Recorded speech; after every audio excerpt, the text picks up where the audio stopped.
Hello guys, नमस्कार दोस्तों।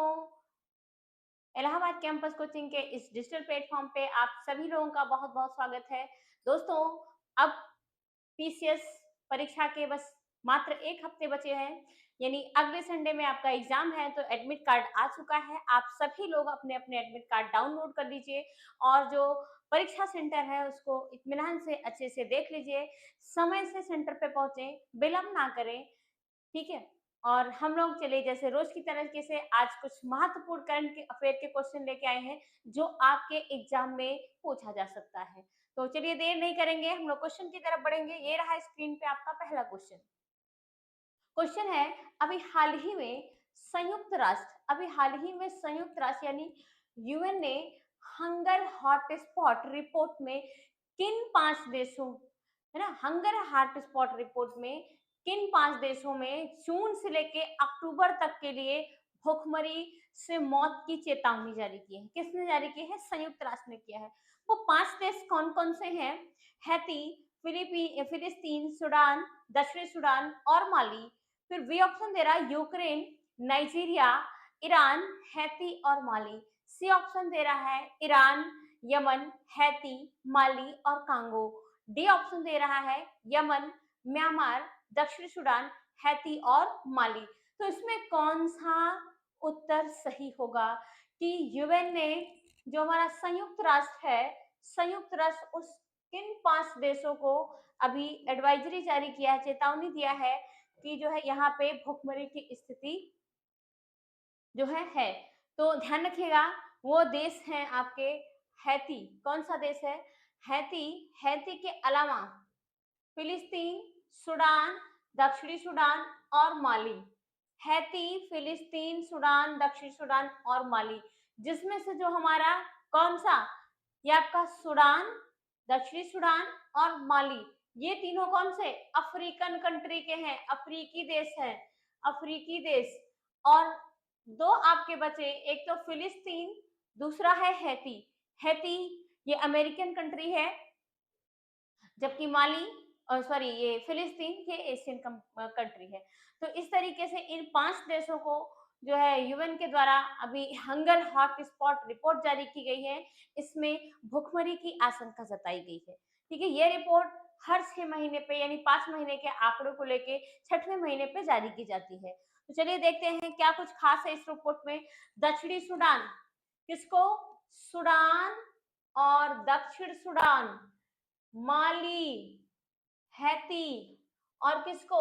फिलिस्तीन को। ये 5 देश हैं जिनको भुखमरी सूचकांक में जारी किया गया है। रिपोर्ट कब जारी की गई थी? ये रिपोर्ट 16 जून 2025 को किसके द्वारा जारी की गई थी? खाद्य और कृषि संगठन।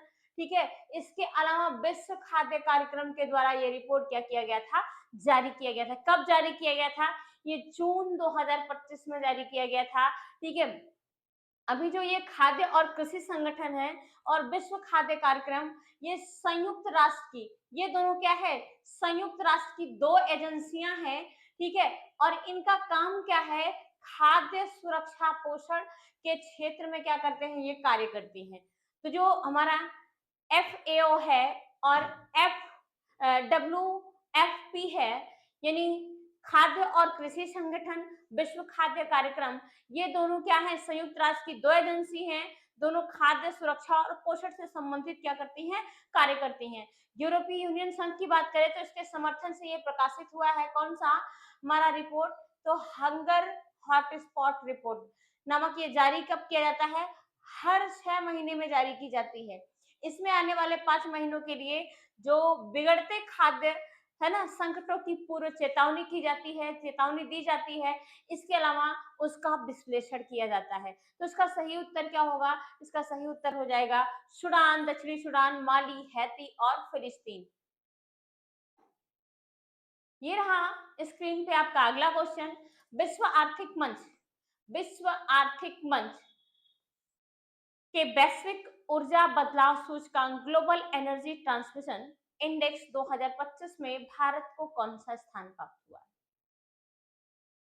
52वां स्थान प्राप्त हुआ है, 82वां स्थान प्राप्त हुआ है, या फिर 71वां स्थान प्राप्त हुआ है, या फिर 69वां स्थान प्राप्त हुआ है? तो ध्यान रखिएगा 2025 में भारत को जो स्थान प्राप्त हुआ है वो कौन सा, 71वां स्थान प्राप्त हुआ है। कौन सा स्थान प्राप्त हुआ है, 71वां स्थान प्राप्त हुआ है। पिछले 2024 में भारत को कौन सा स्थान प्राप्त था, तो 63वां स्थान प्राप्त था।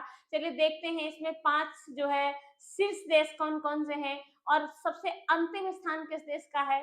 ठीक है, इस सूचकांक में टोटल 118 देशों को शामिल किया गया था। कितने देश शामिल थे, 118 देश शामिल थे। अब इन 118 देशों में अफ्रीकन देश है उसको क्या है, सबसे निचला स्थान मिला है। तो कौन सा ऐसा देश है, देखिए WEF ने कब ये रिपोर्ट जारी की, 18 जून 2025 को कौन सा इस सूचकांक को जारी किया है जिसमें 118 देशों को शामिल किया गया है। ठीक है, भारत का स्थान अभी हमने देखा कौन सा स्थान था जिसमें 118 देशों में से भारत का स्थान 71वां है। कौन सा स्थान है, 71वां है। ठीक है, भारत 2024 की सूची में कौन से स्थान पे था, 63वें स्थान पे था। और टॉप रैंकिंग में अगर हम 5 देशों की बात करें तो पहले स्थान पे स्वीडन है, दूसरे स्थान पे फिनलैंड है, तीसरे स्थान पे डेनमार्क है और चौथे स्थान पे नॉर्वे है और 5वें स्थान पे कौन सा देश है, स्विट्जरलैंड है। 5वें स्थान पे स्विट्जरलैंड है। ठीक है, चीन को कौन सा स्थान मिला है, तो ध्यान रखिएगा चीन को 12वां स्थान मिला है। वहीं अमेरिका की बात करें तो अमेरिका को 17वां स्थान मिला है। पाकिस्तान को बात करें तो पाकिस्तान को 101वां स्थान मिला है। जबकि सबसे निचले पायदान पे यानी जो 118वां स्थान है वो किसका है, कांगो गणराज्य का है। किसका है, कांगो गणराज्य का, यानी कांगो रिपब्लिक कह लीजिए आप, चाहे कांगो गणराज्य कह लीजिए, अफ्रीकन कंट्री है। किस देश को मिला है, कांगो गणराज्य को 118वां स्थान मिला है। तो ये रिपोर्ट WEF के द्वारा जारी की जाती है। भारत को 71वां स्थान मिला है 2025 में, सबसे टॉप पे स्वीडन। नेक्स्ट क्वेश्चन है, लेबोटोबी लाकी लाकी ज्वालामुखी किस देश में स्थित है जिसमें अभी हाल ही में विस्फोट के कारण चर्चा में रहा। यानी जो लोबोटोकी लाकी लाकी ज्वालामुखी है, अभी इसमें रिसेंटली विस्फोट हुआ था। ये किस देश में है, क्यों चर्चा में था, काफी ऊंचाई तक इसका विस्फोट था, लगभग 11 से 12 किलोमीटर तक एक धुआं फॉग जैसा बन गया था। ठीक है, तो देखते हैं कहाँ पे है, इंडोनेशिया में, संयुक्त राज्य अमेरिका में, या फिर जापान में, या फिर रूस में। तो लॉकी लॉकी लेबोटोबी लॉकी लॉकी ज्वालामुखी कहाँ पे है, तो ध्यान रखिएगा ये है इंडोनेशिया में। कहाँ पे है, इंडोनेशिया में। ठीक है, अभी यहाँ पे भी जून 2018 में भयंकर विस्फोट हुआ था भाई, धमाकेदार विस्फोट हुआ था। ठीक है, क्या कुछ खास है इस लॉकी लॉकी के बारे में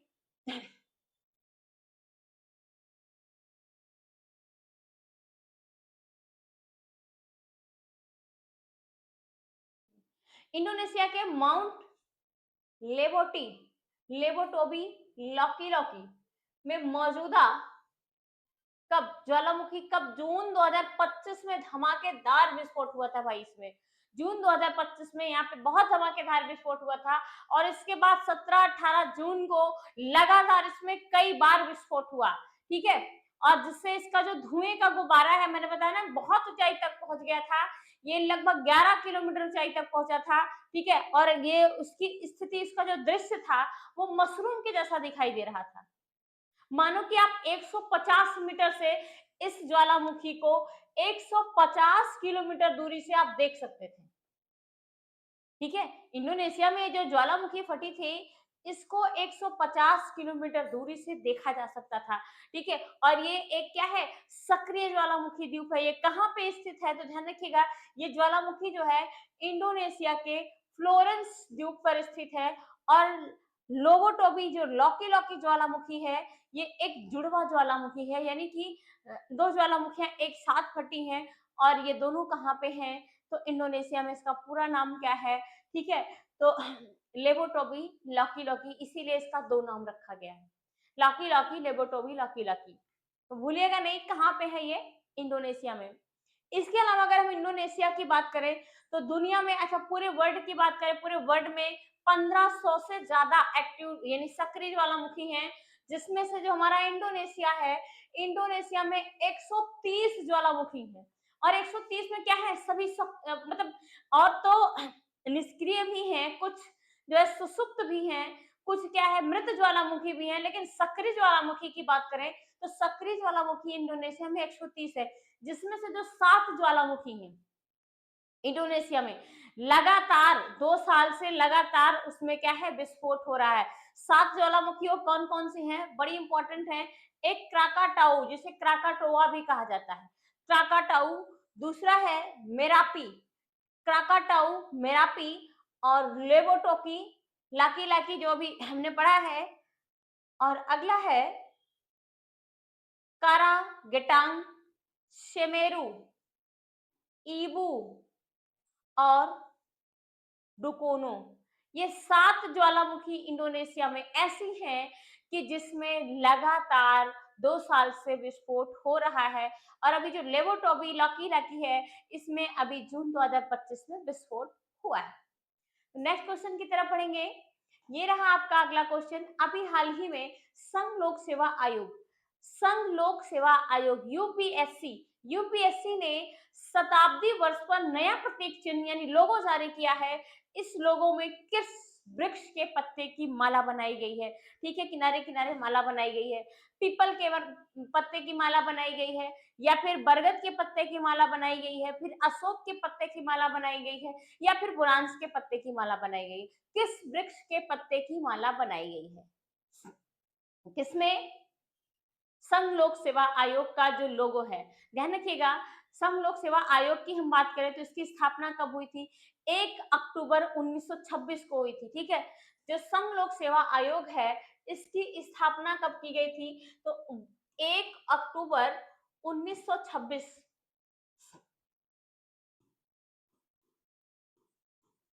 ठीक है, तो अभी 1 अक्टूबर को शताब्दी वर्ष मनाया गया है यूपीएससी के द्वारा। ठीक है, इसमें कई सारे एक पोर्टल भी लॉन्च किया गया है, क्या है आगे चल के भी बताते हैं हम।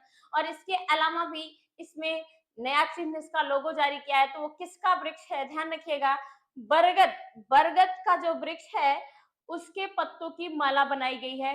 ये कुछ इस प्रकार से है, ये देखिए यूपीएससी का, यूपीएससी का जो पहला लोगो था, पहले लोगो था कुछ इस प्रकार से था। ठीक है, ये यूपीएससी का, ठीक है, कौन सा पुराना लोगो है?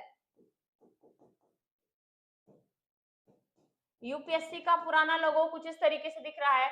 यूपीएससी की स्थापना की बात करें तो अभी हमने बताया 1 अक्टूबर 1926 को। अच्छा, 1 अक्टूबर 1926 को हुई थी किसके? ली कमीशन की सिफारिश, कौन से? ली कमीशन की सिफारिश पर। ठीक है, और भारत सरकार अधिनियम 1919 के प्रावधानों के तहत हुई थी यूपीएससी की जो स्थापना की गई थी। यूपीएससी के जो अध्यक्ष हैं, ठीक है, अजय कुमार, यूपीएससी के अध्यक्ष जो हैं अजय कुमार, इन्होंने अभी क्या किया है, 1 अक्टूबर 2025 को अपनी शताब्दी की वर्ष की शुरुआत की है। और इस अवसर पर इन्होंने, जो इनके अध्यक्ष हैं, कौन? डॉक्टर अजय कुमार, डॉक्टर अजय कुमार ने आयोग का नया लोगो जारी किया है। उस नए लोगो में क्या है, कुछ खास है, किस तरीके से दिखता है? तो ये देखिए आपका स्क्रीन पे नया लोगो जो यूपीएससी के अध्यक्ष ने जारी किया है वो हमारा इस प्रकार से है। आप लोग यूपीएससी का एग्जाम देंगे तो इसमें जरूर ध्यान दीजिएगा कि इसका नया लोगो किस प्रकार से दिखाई दे रहा है। तो ये है यूपीएससी का नया लोगो। तो ध्यान दीजिएगा कि नया लोगो में देखिए किनारे किनारे, साइड साइड से, चारों तरफ से इसके कौन सा? बरगद के पत्ते की माला बनाई गई है। साथ में यूपीएससी यानी लोक संघ लोक सेवा आयोग भी अंकित है और बीच में यूपीएससी लिखा हुआ है। तो नए लोगों में खास क्या है? इनके अध्यक्ष ने कौन क्या है? नए लोगों में बरगद, बरगद के पत्तों की माला बनाई गई है, जो क्या है, जो ज्ञान और धैर्य का प्रतीक माना जाता है। सच में यूपीएससी धैर्य का प्रतीक है। यूपीएससी क्या है? धैर्य का प्रतीक है। तो धैर्य रखिए, अगर आप सच में दिल से लगे हैं तो जरूर एक दिन आपका सपना पूरा होगा। इस लोगों में केंद्र में राष्ट्रीय प्रतीक है ना, जो हमारा भारत सरकार का राष्ट्रीय प्रतीक है वो इसके केंद्र में राष्ट्रीय प्रतीक है। और इसके चारों ओर बरगद के पत्तों की माला है। साथ ही एक पट्टी पर क्या है, संघ लोक सेवा आयोग भी अंकित है। ये देखिए संघ लोक सेवा आयोग लिखा हुआ है, ठीक है, तो एक पट्टी पे संघ लोक सेवा आयोग भी अंकित है। इस लोगों में 100 से कितना, 100 के अंतिम जीरो के भीतर यूपीएससी का प्रतीक शामिल किया गया है, ठीक है। जो इस लोगों के तहत ध्यान रखिएगा, जो क्या है, भारत की प्रशासनिक यात्रा में इसका केंद्रीय भूमिका को क्या करता है, ये प्रदर्शित करता है। इसके अलावा यूपीएससी के द्वारा नई पहल की शुरुआत की गई है। वो नया पहल क्या है, वो नई पहल क्या है, ठीक है। इस शताब्दी वर्ष के कार्यक्रम के अवसर पर जो यूपीएससी ने एक विशेष पहल की शुरुआत की है, ठीक है, वो क्या है, my UPSC interview from dream to relative, ठीक है। यानी इसकी शुरुआत की है, इसकी ये एक पोर्टल बनाया गया है, ठीक है, innovative India dot my government in UPSC. तो ये जो पोर्टल है, इस पोर्टल के तहत जितने भी सेवा मुक्त या वर्तमान में जो भी सिविल सेवक हैं, उनको इस पोर्टल पे आमंत्रित किया गया है। इस पोर्टल के माध्यम से ये क्या करेंगे कि अपना जो यूपीएससी का इंटरव्यू था, उसका जो उनका अनुभव था वो साझा करेंगे, बताएंगे, और ठीक है, और जिसके लिए 31 दिसंबर 2025 तक का समय दिया गया है कि वो अपने अनुभव का साझा करें, इस पे अपलोड करें, बताएं, और फिर उसको क्या किया जाएगा कि जो जितने भी चयनित जिनके इनके जो अनुभव साझा होंगे, ये क्या किया जाएगा, अगले वर्ष, कब, शताब्दी वर्ष यानी 2026 में इसको प्रकाशित किया जाएगा कि कैसे इन्होंने अपने इंटरव्यू की तैयारी की है, या कैसे अपने पूरे सिलेबस को कंप्लीट किया है, कैसे इन्होंने इनका यूपीएससी का पूरा दायरा कैसे था। तो ध्यान रखिएगा इस बात को कि कौन सा है, जितने भी भाई यूपीएससी के स्टूडेंट हैं इसको ध्यान रखेंगे, और जो सेवा मुक्त हो चुके हैं उनसे निवेदन है, जो सेवा मुक्त हैं या फिर जो वर्तमान में सिविल सेवक हैं, वो लोग अपने इस पोर्टल पे अपने इस विचार का साझा जरूर करें, अपने इस जो अनुभव है, इनका इतने दिन का एक्सपीरियंस है, उसका साझा जरूर करें, ताकि उनसे आने वाली जो हमारी अगली पीढ़ी है, जो यूपीएससी के लिए तैयार हो रही है, वो उसका फायदा ले सके या उसके बारे में समझ सके अच्छे से। नेक्स्ट क्वेश्चन है, अभी हाल ही में लोकसभा में foreigners immigration and foreigners bill 2025 पारित किया गया है, जिसमें जाली पासपोर्ट, वीजा का उपयोग करने पर सजा का प्रावधान क्या है भाई, 7 वर्षों, ऑप्शन ए है 7 वर्ष की जेल और 10 लाख रुपए तक का जुर्माना, ऑप्शन बी है 5 वर्ष तक की जेल और 10 लाख तक का जुर्माना, और 10 वर्ष की जेल, 5 लाख रुपए तक का जुर्माना, 15 वर्ष की जेल और 7 लाख रुपए तक का जुर्माना। तो ध्यान दीजिएगा, इसमें जो जाली पासपोर्ट, वीजा इसका उपयोग करते हैं, उनमें सजा का प्रावधान क्या है, तो उनमें ध्यान रखिएगा सजा का प्रावधान क्या है, वो 7 वर्ष तक की जेल और 10 लाख रुपए तक की जुर्माना हो सकता है, ठीक है। पहले क्या था, मिनिमम 2 साल से 7 साल तक बढ़ाया जा सकता है, और 1 लाख रुपए से 10 लाख रुपए तक बढ़ाया जा सकता है। तो 7 वर्ष तक की जेल हो सकती है और 10 लाख रुपए तक का जुर्माना हो सकता है। इस बिल का नाम क्या है, immigration and foreigners bill 2025, immigration and foreigners bill 2025, ठीक है। अब ये जो इमिग्रेशन एंड फॉरेनर्स बिल 2025 है, ठीक है, यानी क्या कहा जाता है इसको, आप्रवास और विदेशियों से संबंधित विधेयक 2025, ये लोकसभा में कब पारित किया गया है, मार्च 2025 में। कब पारित किया गया है, मार्च 2025 में, ठीक है। ये विधेयक देश की सुरक्षा को मजबूत करने के लिए बनाया गया है, ठीक है। इसमें प्रावधान क्या है, ठीक है, जो कोई भी जानबूझकर जाली धोखाधड़ी से प्राप्त पासपोर्ट या अन्य यात्रा के दस्तावेज जैसे अन्य यात्रा के दस्तावेज या फिर वीजा का उपयोग करते हैं, या आपूर्ति भारत में प्रवेश करने या भारत में रहने से बाहर जाने के लिए करता है, उसके लिए कितना 7 साल की सजा और 10 लाख रुपए तक का जुर्माना किया है। उसे कम से कम 2 वर्ष का कारावास, जिसे 7 वर्ष तक बढ़ाया जा सकता है, ठीक है, दंडित किया जाएगा। और कम से कम 1 लाख रुपए, कम से कम क्या, 1 लाख रुपए का जुर्माना भी लगाया जाएगा, जिसे क्या है 10 लाख रुपए तक क्या किया जा सकता है, बढ़ाया जा सकता है। तो ध्यान रखिएगा, आप लोग भी जाली पासपोर्ट वीजा के माध्यम से कहीं ना जाएं, ठीक है, सब लीगल तरीके से कार्य करें ताकि ऐसी दिक्कत ना हो। अगला क्वेश्चन है, अभी हाल ही में लोकसभा के द्वारा मार्च 2025 में बैंकिंग कानून संशोधन विधेयक 2024 को पारित किया गया है। इस विधेयक में बैंक खाता धारकों को कितने नॉमिनी बनाने का अधिकार होगा? तो जो ये बिल पारित किया गया है, इसमें कितने नॉमिनी बन सकते हैं? अभी तक तो 2 नॉमिनी अधिकतम बन सकते थे बैंक खाता धारकों में को, 2 नॉमिनी बनाने का अधिकार था। अभी इस विधेयक पारित होने के बाद, इस विधेयक पारित होने के बाद, जो बैंकिंग कानून संशोधन विधेयक है, इसको पारित होने के बाद इसमें चार चार नॉमिनी बना सकते हैं आप, ठीक है, 4 नॉमिनी बना सकते हैं। क्या कुछ खास है? लोकसभा ने देखिए लोकसभा ने मार्च 2025 में बैंकिंग कानून संशोधन विधेयक 2024 पारित किया है, ठीक है। इसका उद्देश्य क्या है कि बैंकिंग प्रणाली शासन में मानकों को सुधार करना है। तो ये वो बिल है जिसमें क्या है, अधिकतम 4 नॉमिनी बना सकते हैं, ठीक है, 4 नॉमिनी बना सकते हैं। तो इस बात को बिल्कुल ध्यान रखिएगा कि आप 4 नॉमिनी इस बिल के थ्रू बना सकते हैं। अगला क्वेश्चन है, पीएम सूरज पोर्टल का उद्देश्य क्या है? पीएम सूरज पोर्टल का उद्देश्य क्या है? स्टार्टअप को वेंचर कैपिटल देना, या कमजोर वर्गों को ऋण की सुविधा देना, या कृषि ग्रामीण सुविधा देना, या फिर ग्रामीण क्षेत्रों में डिजिटल बैंकिंग उपलब्ध कराना। तो इसमें इसका जो पीएम सूरज पोर्टल है, इसका मुख्य उद्देश्य क्या है?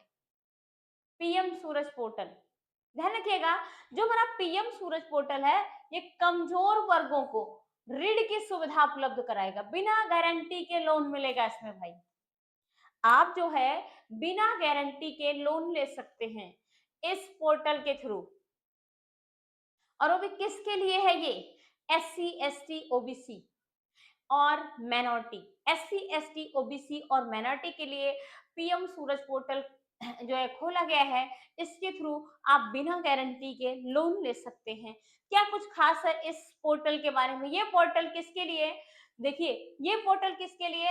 अनुसूचित जाति, पिछड़ा वर्ग और अल्पसंख्यक समुदाय को बिना गारंटी के ऋण उपलब्ध कराता है। तो ये है हमारा पीएम सूरज पोर्टल, ठीक है, 2025 में लागू किया गया है। इसके थ्रू आप क्या कर सकते हो? 15 लाख रुपए तक का लोन बिना गारंटी के ले सकते हैं। बिना किसी गारंटी के 15 लाख रुपए तक का लोन ले सकते हैं, ठीक है। और ये किसके थ्रू करता है काम? तो सामाजिक न्याय तथा अधिकारिता मंत्रालय और प्रधानमंत्री उत्थान रोजगार आधार जन कल्याण, है ना, ये राष्ट्रीय ऑनलाइन पोर्टल लॉन्च किया है। ये इसके थ्रू राष्ट्रीय ऑनलाइन जो है पोर्टल लॉन्च किया गया है, तो जिसके थ्रू आप क्या है बिना किसी गारंटी के लोन ले सकते हैं। अभी बैंक में जाते हैं तो उसके लिए आपको गारंटी, एक गारंटर लाना पड़ता है, तभी आपको लोन मिलता है, ठीक है। इसका उद्देश्य क्या है कि जो हाशिए पर रहने वाला हमारा समाज है, समाज में जो गरीब तबके के लोग हैं, जो क्या नाम है, अनुसूचित जाति है, ओबीसी है, या फिर अल्पसंख्यक समुदाय है, उसको ऋण की सहायता प्रदान की जा सके। तो ध्यान रखिएगा, पीएम सूरज पोर्टल, कोई भी व्यक्ति अगर परेशान है तो इसके थ्रू उसको लोन दिलाया जा सकता है और उसको बताया जा सकता है इसके बारे में। तो आप लोग भी जागरूकता रखिए, किसी की सहायता हो जाए तो अच्छी बात है। अगला क्वेश्चन है, अभी हाल ही में भारत ने ऑपरेशन ब्रह्मा शुरू किया है। अभी हाल ही में भारत सरकार ने ऑपरेशन ब्रह्मा शुरू किया है। इसके संबंध में निम्नलिखित कथनों पर विचार करें और विचार करने के बाद जो सही कथन है उससे चुन के आंसर देना है। यह ऑपरेशन म्यांमार एवं थाईलैंड में आए भूकंप से प्रभावित लोगों की सहायता के लिए शुरू किया गया है, या यह भारत का पहला मानवीय सहायता आपदा राहत अभियान है। भारत ने इससे पहले तुर्की, सीरिया में जो है आए भूकंप आए, भारत ने इससे पहले तुर्की, सीरिया में भूकंप सहायता हेतु ऑपरेशन दोस्त चलाया था। ठीक है, तो इसका सही उत्तर क्या होगा?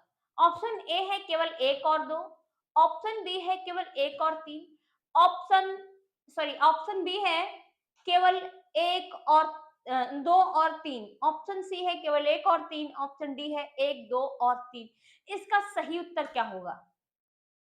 ध्यान रखिएगा, जो ऑपरेशन ब्रह्मा से लाया गया है, ठीक है, ऑपरेशन ब्रह्मा ये म्यांमार और थाईलैंड में जो भूकंप आया था उससे प्रभावित लोगों के लिए, उनकी सहायता के लिए चलाया गया था। ठीक है, और इससे पहले भारत ने कहां पे, तुर्की में और सीरिया में जब भूकंप आया था तो उसकी सहायता के लिए क्या चलाया गया था?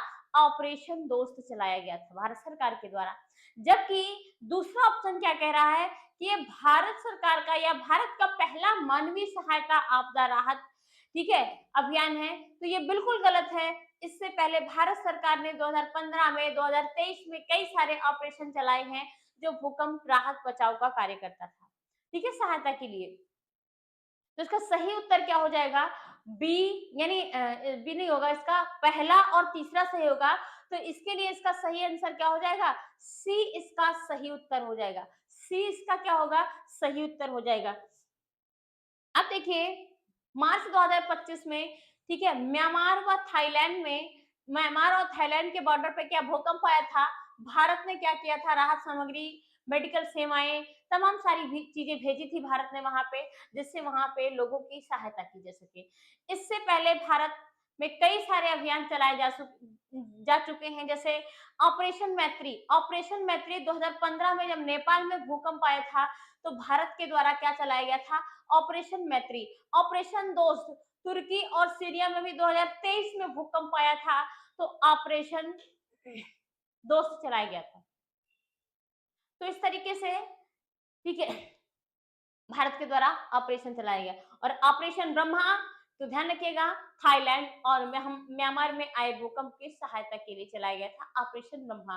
तो ऑपरेशन मैत्री 2015 में, ऑपरेशन दोस्त 2023 में और ऑपरेशन ब्रह्मा 2025 में। तो ये तीनों ऑपरेशन याद रखिएगा किसके किसके लिए चलाया गया है। नेक्स्ट क्वेश्चन है, अभी हाल ही में संसद में पारित राष्ट्रीय कर्मयोगी जन सेवा कार्यक्रम, राष्ट्रीय कर्मयोगी जन सेवा कार्यक्रम का मुख्य उद्देश्य क्या है? सरकारी कर्मचारियों के लिए नई वेतन प्रणाली लागू करना, सरकारी अधिकारियों को डिजिटल प्रशिक्षण देना, सरकारी सेवाओं को जनता के प्रति अधिक उत्तरदायी और पारदर्शी बनाना, सरकारी कर्मचारियों की संख्या घटाना। तो इसमें से कौन सा क्या है राष्ट्रीय कर्मयोगी जन सेवा कार्यक्रम का मुख्य उद्देश्य है? तो ध्यान रखिएगा, इसमें से जो राष्ट्रीय कर्मयोगी जन सेवा कार्यक्रम है, ठीक है, ये सरकारी सेवाओं को जनता के प्रति अधिक उत्तरदायी और पारदर्शी बनाना। जितनी भी सरकारी सेवाएं हैं उनको जनता के प्रति अधिक उत्तरदायी और पारदर्शी बनाना, जिसके लिए यह संसद में राष्ट्रीय कर्मयोगी जन सेवा कार्यक्रम को पारित किया गया है। सरकारी सेवाओं को जनता के प्रति अधिक उत्तरदायी और पारदर्शी बनाना ये इसका मुख्य उद्देश्य है। यह कार्यक्रम मिशन कर्मयोगी का उन्नत रूप है भाई, मिशन कर्मयोगी का उन्नत रूप है। इसका उद्देश्य क्या है? निर्माण क्षमता यानी कैपेसिटी बिल्डिंग और जन सेवा में सुधार करना है। इसके अंतर्गत क्या है? प्रशिक्षण, ई लर्निंग व्यवस्था या ई लर्निंग प्लेटफॉर्म, ठीक है, और भी आधुनिक प्रशासनिक तकनीकी का प्रयोग किया जाएगा।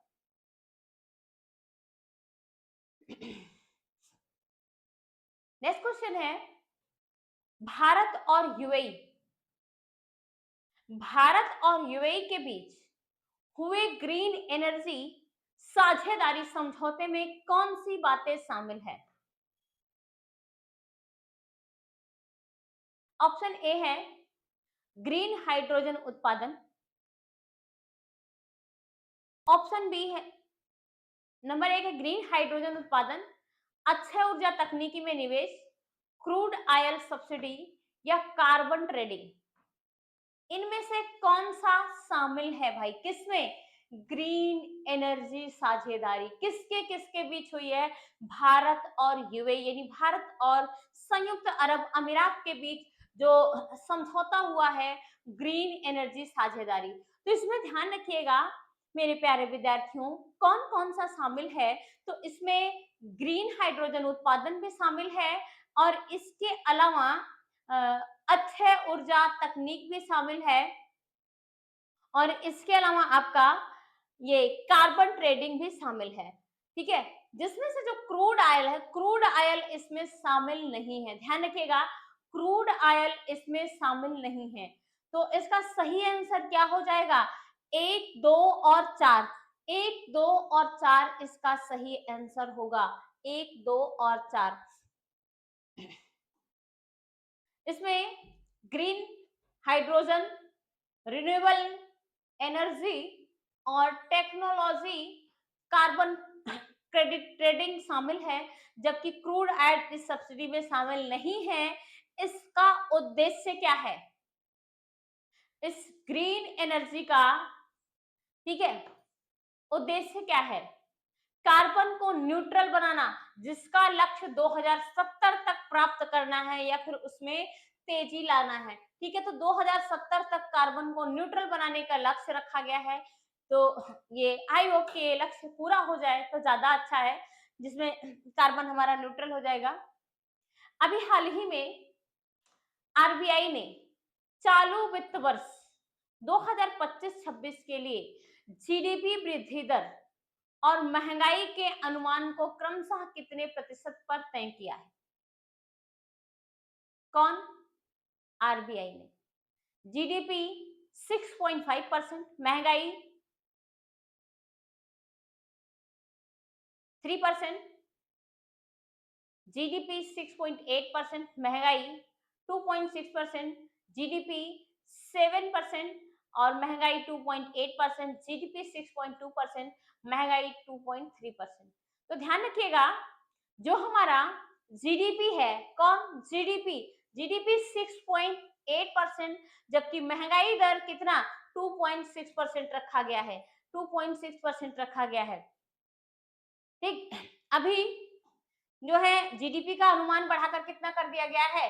6.8% कर दिया गया है, क्योंकि सामान्य बेहतर मानसून और जीएसटी दरों में जो अभी युक्ति संगत बनाया गया है, ठीक है, जिसके कारण जो महंगाई दर का अनुमान है उसको घटाकर 2.6 कर दिया गया है आरबीआई के द्वारा। आरबीआई की बात करें तो आरबीआई इसकी स्थापना कब की गई थी? इसकी स्थापना 1 अप्रैल 1935 को की गई थी।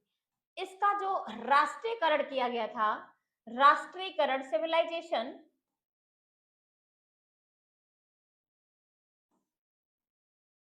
कब किया गया था?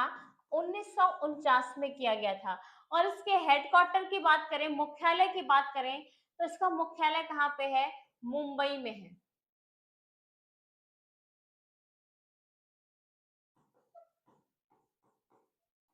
मुख्यालय कहाँ पे है? मुंबई में है। तो ध्यान रखेंगे कि आरबीआई की स्थापना 1 अप्रैल 1935 को की गई थी। इसका राष्ट्रीयकरण 1949 को हुआ था और इसका जो मुख्यालय है वो कहाँ पे है? मुंबई में है। और आरबीआई को ही बैंकों का बैंक कहा जाता है। अभी हाल ही में भारत के किस शहर में एशिया के सबसे बड़े सबसे बड़े वेस्ट टावर ट्रीटमेंट प्लांट का उद्घाटन किया गया है? एशिया के सबसे बड़े बेस्ट टावर ट्रीटमेंट प्लांट का उद्घाटन कहाँ पे किया गया है? मुंबई में, वाराणसी में, जयपुर में या फिर दिल्ली में? कहाँ पे किया गया है?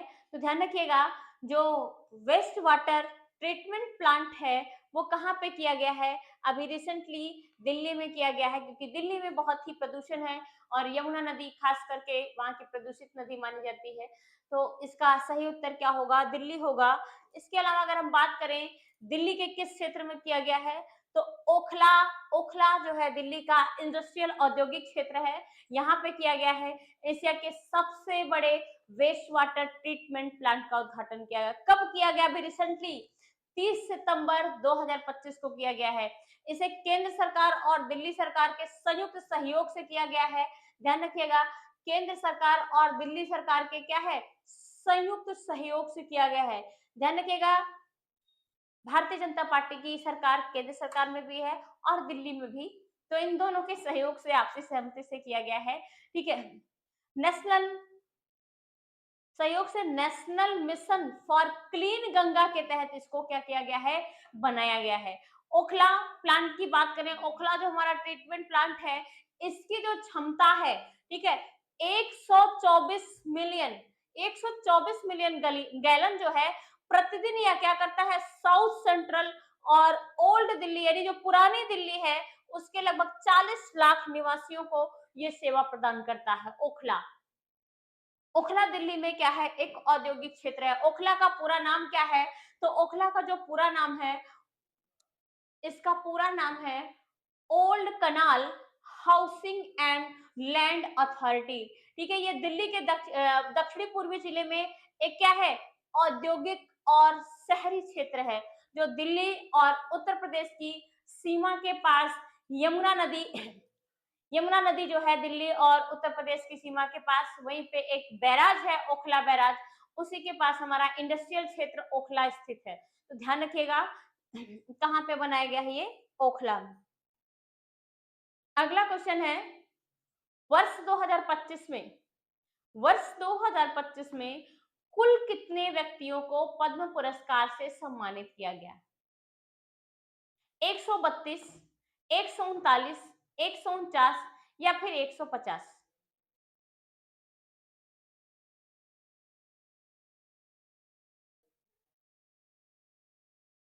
तो कितने लोगों को बनाया गया है? ध्यान रखिएगा, कितने लोगों को इससे सम्मानित किया गया है या प्रदान किया गया है? 139 लोगों। कितने लोगों को? 139 लोगों को। पद्म पुरस्कार की बात करें, पद्म पुरस्कार जो है भारत रत्न के बाद दूसरा सबसे सर्वोच्च पुरस्कार माना जाता है। ठीक है, और पद्म पुरस्कार 3 प्रकार का होता है। कितने प्रकार का? 3 प्रकार का। एक होता है आपका पद्म विभूषण। क्या होता है? पद्म विभूषण।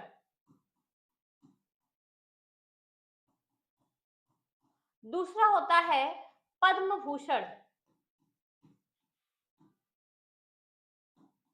पद्म भूषण। और तीसरा जो होता है वो होता है आपका पद्मश्री। पद्मश्री। तो ये कितने लोगों को दिया गया है? 2025 में 139 लोगों को दिया गया है। देखते हैं कितने लोगों को पद्म विभूषण दिया गया है, कितने लोगों को पद्म भूषण दिया गया है और कितने लोगों को पद्मश्री दिया गया है। तो ध्यान रखिएगा, कुल 7 लोगों को क्या दिया गया है? पद्म विभूषण दिया गया है। 19 लोगों को पद्म विभूषण दिया गया है, जबकि 113 लोगों को क्या दिया गया है? पद्म विभूषण दिया गया है। तो 2025 में ध्यान रखिएगा, 2025 में कुल 139 लोगों को पद्म पुरस्कार दिया गया है। पद्म विभूषण जिसमें से कितने लोगों को दिया गया है? 7 लोगों को दिया गया है। 19 लोगों को पद्म विभूषण भूषण दिया गया है। 113 लोगों को क्या दिया गया है? पद्मश्री पुरस्कार दिया गया है। पद्म पुरस्कार की शुरुआत की बात करें तो इसकी शुरुआत कब होती है? तो इसकी शुरुआत 1949 में हुई थी। ठीक है, और भारत रत्न के बाद यह दूसरा सर्वोच्च पुरस्कार है। भारत रत्न क्या है? ये भारत का सर्वोच्च पुरस्कार माना जाता है।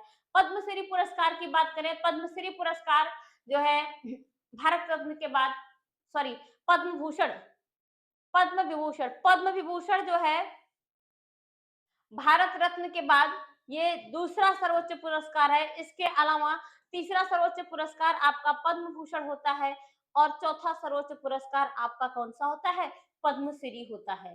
चौथा सर्वोच्च पुरस्कार कौन-सा है? पद्मश्री है। तो 2025 में कुल 139 लोगों को दिया गया है। अगला क्वेश्चन है पद्म भूषण से पद्म पुरस्कार से ही है, मैंने लिया है। पद्म पुरस्कारों की निम्नलिखित कथनों में कौन सा कथन सही है? निम्नलिखित कथनों में कौन सा कथन सही है?